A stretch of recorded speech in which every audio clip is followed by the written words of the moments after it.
Hey guys, Furum here, and today I'm going to be testing the BMW S 1000RR bike in multiplayer for the second time, this time at a higher rank of 1476. Previously, I tested this bike around 1370, but people said it was also very good at higher ranks, so I decided to try it. My tuning is 0, 10, 0, 10, and 5352 in Pro Kits. I was trying to not use my ProTech and save them for the Aprilia bike, but it seems that Gameloft has been having some licensing issues with that bike, so I doubt if it will actually be coming to Asphalt 8 at all. So as you can see, the BMW bike has very good acceleration, very good drifting, as all bikes do, and it also has decent nitro efficiency as well. It is definitely one of the best bikes in the game for multiplayer, along with the Suzuki Hayabusa and possibly the Kawasaki Z800. Here, sometimes if I go up on the sides, the bike will just go to the side and wreck, but if you're on the bottom, the train can wreck you as well. So yeah, there's not really much you can do in that case to completely avoid wrecking. During Gameloft's update livestream for the Fallout Boy update, we got to see some of the stock ranks of other cars. The Buick Riviera actually starts near 1000 ranks, so if it has good upgrade rank percentages, it could actually become a good multiplayer car. The Yamaha also has a starting rank near 1000 as well, and since it ends around 1460, that could become a decent multiplayer bike too. So we are coming on to the second lap of Munich, and I still managed to stay ahead of all those cars on the second lap, and so we came in first, ahead of a Sinar 1 and also a Camaro. A couple reasons I think I was able to do so well in this race are that the BMW can drift so much better than the Camaro, and Munich is still a confusing track, even after it's been out for quite a while. So here we have a race on Barcelona Reverse against two Camaros and an MP4-8. So when tuned to this rank without supercharge, the bike can reach 272 miles per hour. It can reach a little bit higher than that, or around 283 miles per hour when you have supercharge. This is faster than a 1480 TVR Sagaris. So yes, this bike is actually very good. I would highly suggest multiplayer tuning it if you were able to get it, because it is definitely one of the best multiplayer bikes in the game, if you can drive it properly, however. That is not actually so difficult in this bike because it is very stable, at least outside of the R&D, so I'm quite pleased with how it performs. Here we go onto the beach so as to get the speed boost from doing the ramps, and also so we can get the more supercharged stuff. Now here, I did not quite make it up the first ramp, but I still managed to go up the second ramp and not wreck. So here, one of the Camaros passed me, but then I passed him again because of their bad acceleration.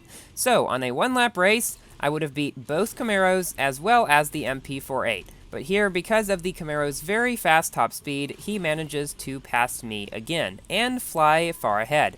That's the thing about the Camaros at this rank. They're about, I want to say, 35 miles per hour faster than me without supercharge. With supercharge, around 25, which means that a lot of the time the Camaros are going to be beating this bike, because they're just too fast. However, sometimes you can still pull off the win against them, because right now there is another Camaro behind us as well as an MP4-8, so let's see if we can hold both of them off until the end of the race. Which I think we should be able to do, since there is not that much left, and the Camaros cannot take the turns up here with as great of a speed as I can. These two turns here are most likely the places where you are going to be able to catch up to the Camaros on Barcelona, like on the 2-lap Barcelona race in my Trezor video, where I managed to catch up to and pass two Camaros around those turns, and beat them both, on a 2-lap Barcelona reverse race such as this one. So we got beat by a 1469 Camaro, but we beat a 1484 Camaro as well as a 1498 MP4-8. So this is a race on the Mosaic Motorway version of Munich. I have finally gotten all the tracks straight of Munich, I think. So there are two Vulcans in this race, but it is a 2-lap race. So the Vulcans at this rank can go 10 to 15 miles per hour faster than me without supercharge, and around the same speed with supercharge. Yeah, so if you're able to stay in supercharge for a lot of the time in this bike, the Vulcans are not going to be catching up to you. At least not nearly as quickly as they would in some other car. So here, unfortunately, I did not make it onto the short way, but I did manage to weave between all the trains without wrecking. That is one advantage of a bike. It can easily weave in and out of those little places where a car might not be able to do so well. The two cars over to the left are the two Vulcans. They did manage to take the shortcut. One of them got set back though. I'm not exactly sure what happened to him. So we are coming to the end of the first lap with one Vulcan right behind us. So if it were a one-lap race, we would have beaten them both. But then my bike decides to glitch at the worst time, cause me to lose speed, and the Vulcan gets ever so slightly closer to me. This Vulcan is actually someone who watches my videos, so if you're watching this, hello, you drove very well. As the Vulcan at this rank is, as I said earlier, around 10 miles per hour faster when I'm not using supercharge, he manages to pass me, but as you can see, not going all that much faster than me. And we are still quite far ahead of the other Vulcan as well. So here, thankfully, I did manage to get onto the shortcut, but he did manage to get onto it as well. A lot of people have learned this route. It is probably one of the last shortcuts on Munich that people learned, at least it was for me, because it is a little bit difficult to figure out, but a lot of people have learned it now. So we are coming up to the end of the second lap, just barely behind this Vulcan, and I think I got a little too excited at the end trying to pass him, and I wrecked. This car does have quite aggressive drift punching, as I like to call it, so be a little bit careful when drift punching around corners. So that was a 1498 Vulcan that beat us, who goes about as fast as us with supercharged, but we did manage to beat a higher ranked 1508 Vulcan, so I'd say that's a pretty good showing for this bike. Now for a very interesting race on Nevada against two SLKs and two Sin R1s, as well as a Pagani Zonda, but he's gonna come in last. I can pretty much guarantee it. So because of this bike's amazing acceleration and amazing drifting ability, I managed to get around these turns a lot quicker than those cars. However, because the SLKs are just so fast, you will start to see them catch up throughout the race. That's the thing, no matter how good your acceleration and no matter how good your drifting, at nearly any rank aside from above 1600 or so, you're just really not going to be able to stop the SLKs from catching up to you. The reason I said not above 1600 before is at that rank, the SLK does not actually gain any more speed because it maxes out its speed at 1594, and that's when other cars, like the Vulcan for example, can narrow the speed difference and make it a lot more difficult for the SLK to win. I will be upgrading my SLK to around that rank eventually, but I am going to tune it to 1390 first, which means proing it out, and I do have another video coming out sometime soon about the SLK at 1285 rank, which is the standard multiplayer tune 05005050, which is what I believe to be the most overpowered tune for the SLK.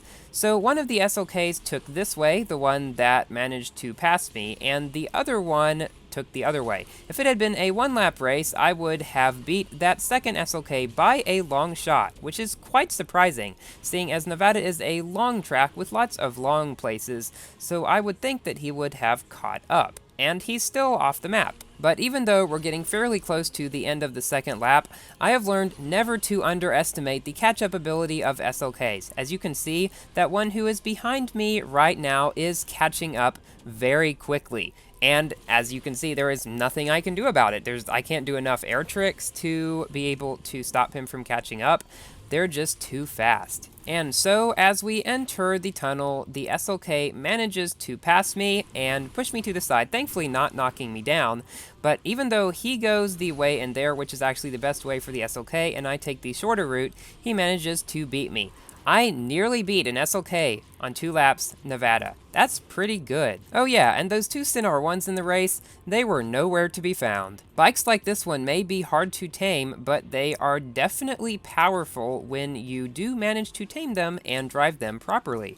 So in this race, we have a Vulcan, a Camaro, and a Sin R1. So the last 2 races in this video, this one and the next one, are probably some of the most intense races that I played in this bike. I also had some very intense races in my Hayabusa. I will probably be testing that bike in multiplayer again soon, as I have fully pro'd it out, allowing it to reach its maximum speed of around 285 or so miles per hour at a rank of 1598, and I can also reach at that rank 305 or so with supercharge, which is really good. So I will hopefully be testing that bike again sometime in the near future, and hopefully we can have some very intense races against Vulcans, which it can actually compete very well against. Especially now that some people have said it has stopped having glitches in the update, which by the way has not come out for Windows yet, unfortunately. Gameloft posted something on Facebook saying it would probably not be out till next week, which may not make it in time for my live stream, unfortunately, but we will see about that. So the Sin R1 has passed us, the Vulcan is catching up close behind, but because it's a one-lap race, I managed to beat the Vulcan and the Camaro. Even though I got absolutely terrible matchmaking in this race, the Sin R1 was 1574, the Vulcan was 1584, and the Camaro was 1557. All three of those cars were very close to 100 above me, which honestly, even with Gameloft's bad matchmaking, does not usually happen with three cars all in one race. So for our final race of the video, we have an intense battle against a Sin R1.